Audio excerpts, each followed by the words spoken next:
with Senate Bill 424. Are you familiar with that? Yeah, okay. Absolutely. Okay, all right. That's where we started. And then everybody that was on the committee was allowed to make amendments to that bill. We started out, I believe the number's 21 amendments. I think we're down to 13 left. At the end of the 13 amendments, then we should have a piece of legislation, whereas we take back to the Senate, the House of Delegate members takes back to the House. Now, at that point right there, it's the governor's decision as to whether or not we have a special session. We don't have anything to do with calling special sessions. You may not have anything to do with calling a special session, sir, but you do have a responsibility to do your job, and you were elected to do that. Ma'am, with all due respect, I'll put the amount of hours that I put into this job with any elected official in the state of West Virginia. I'm very accessible. I always have been. I'm into this for one reason. That's try to help this state. I make a good living. I don't need anything from the state financially. I did this because I'm a fifth-generation West Virginian. My families all live here in West Virginia. I started out when I was 19 years old with a small grocery store, have been able to grow that into 8 stores and 450 employees. And I wasn't able to go to college when I graduated. I couldn't afford it. I had to go to work. So this state has blessed me and my family very much.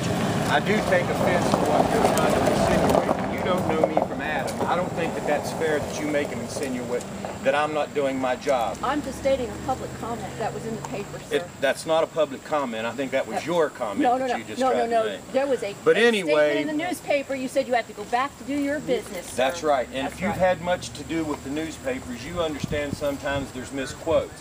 What was said in that, ma'am, was the fact that we won't be there during this special session because we are here called in to do the redistricting for the House. The Senate has no part into that, other than we have to come and go in, and then we adjourned and we went back home until Sunday. There was no way for us to meet. The members of that committee had different assignments. There's 2 meetings scheduled for September. One of them is 9 o'clock on September the 12th, and I believe the other one is Wednesday in the afternoon. This is on Marcellus? On Marcellus. On the Senate side. Where is it going to No, be the held? joint committee. Joint committee. Yes, ma'am. The first one on Tuesday will be held in the House Judiciary. The second one on Wednesday will be held in the Senate Judiciary. And but I hope that you folks can appreciate some things. We're not environmentalists. We're not engineers. We're not oil and gas people. We're citizens legislatures. And if someone would say to you, how thick should the concrete be on the casing of that pipe, what would your answer be, ma'am? It should be as thick as it needs to be. But what is that? To withstand 1,700 PSI. Right. But my point is, we don't know these, so we have to try to find out. We've brought in engineers, we've brought in environmental people, we've brought in surface owner people. Look, folks. Excuse me, Senator, but it's been 2 years. I understand that, but let's be fair to the Senate. We passed out a bill last year, Senate Bill 424. Right, I know. We did what the Senate was supposed to do. For whatever reason, the House didn't take that bill up. I don't have any control over that part. Correct. And we do understand. It seems like the Senate, maybe it's been getting the bad press, but it seems like the Senate is in the House is not really doing much right now, where the House committee has been pretty active as holding the hearings, and it doesn't seem like the Senate has done a whole lot. Because you might have, but we just haven't heard about it. Like I said, we put out a bill.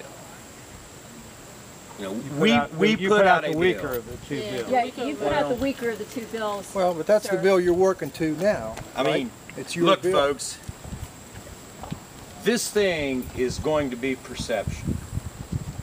I guarantee you that everything in this bill you're not going to like. Everything in this bill the industry's not going to like.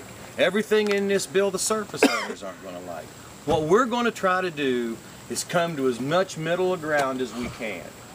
But let's forget all about that and let's talk about your issues for just a few minutes, and let me explain how I feel about that or what we have already done towards that issue.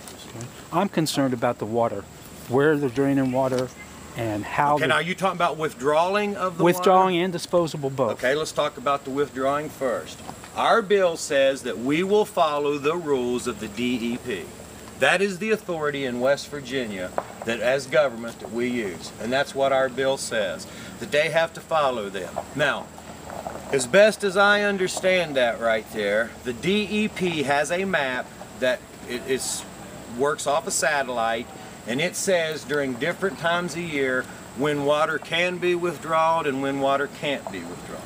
So does it say location as well? Yeah, oh yeah, it says location. See, under the new deal, when you file your permit, you got to file your permit of where you think you're going to get your water from. Okay. And then the DEP either approves it or disapproves it. All right. But again, they're the authorities on that, not us. But Right. but that's how the water withdrawal will be regulated. How many inspectors do you expect to be hired within the next couple Well, of when years? the DEP testified at our last meeting, they said that they wanted 4 more additional in north central West Virginia. And again, that's not our responsibility. That's the DEP's responsibility to come to us and say how many we need. Here's what we've done. Right now, a well permit is between $650 to $800 per permit. We've raised that fee to $5,000 for the pad, $1,000 for each lateral, which will make that somewhere in the neighborhood of $10,000 to $12,000, depending on how many laterals they put in. That money is to go to the DEP to hire inspectors with. But please understand, these different agencies, that is their decision of when they need inspectors and how many they need. As the legislator, it's our responsibility to fund them. We'd like to see the oil and gas board abolish that. There's not this 5-year requirement, working requirement, so that people with degrees can be hired and have expertise and become inspectors and not have to work with the gas industry. Well, again, I disagree with that. I think that the board serves a good role. The roles that I like is that they interview. Now you have to understand something. The board has nothing to do with hiring. The board has nothing to do with firing. The only thing the board does is interview the people, scores them, gives them to the Office of Oil and Gas, and they do the hiring. Right now, the board has I know it's in excess of 10. I don't remember what number it is. They can hire, ready to go to work. They say they haven't been hired because of the money. So, one of the arguments that was put up to us was this board did not approve inspectors, and that's the reason we had a lack. It's public record. You can check this. They have over 10 people that are approved to go to work that have not been hired. The board has nothing to do with hiring or firing. We're talking about 25,000 wells for inspectors is kind of a joke, isn't it? Well, when you say 25,000 wells, what do you mean by that? I'm thinking in the next 10 or 15 years there will probably be that many wells. Well, last year we permitted 400. That was the number that we permitted. They say the plan is for 1 well per every 40 acres, and that's an awful lot of wells. I don't know where that comes from. I don't know where that information's coming from. That comes out of New York and Pennsylvania. You have similar. Well, I can't speak on Pennsylvania and in New York, but I do speak on West Virginia. Several meetings that I've been to, including the hearings in Clarksburg, and many representatives from the industry said that they supported responsible regulation. I don't think that there's.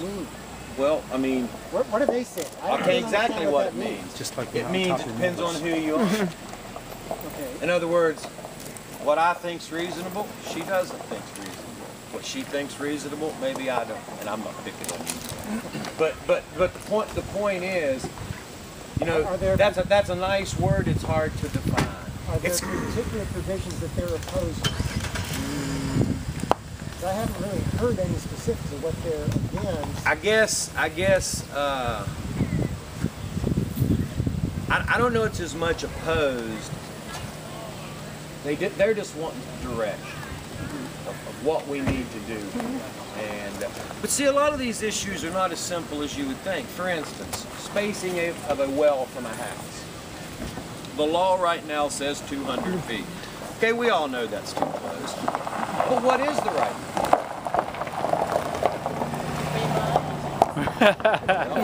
Okay, well, let me tell you about 3 miles. And let me tell you why that's not going to happen. If you used 3 miles, you would probably sterilize 80% of the property in West Virginia. Right. Sterilizing. What do you mean? You couldn't drill on it. Right, that's the You idea. couldn't drill on it. Why couldn't you make it easier for a property owner to recover damages if there is problem with the well? All right, let's talk about that a minute. What would you like? What would you think easier to recover damages would be? For instance, give me a for instance of what you mean by that. Well, if someone's well is ruined and they can't drink from it. Someone's water well is ruined. Yeah, if that's the case, The then laws is already on the books for that. That goes back, we've had those laws on the books in West Virginia for a number of years. Here's what happens. Before they drill, they come out and sample your well. They sample the quality and they also sample the flow. Those are two important issues.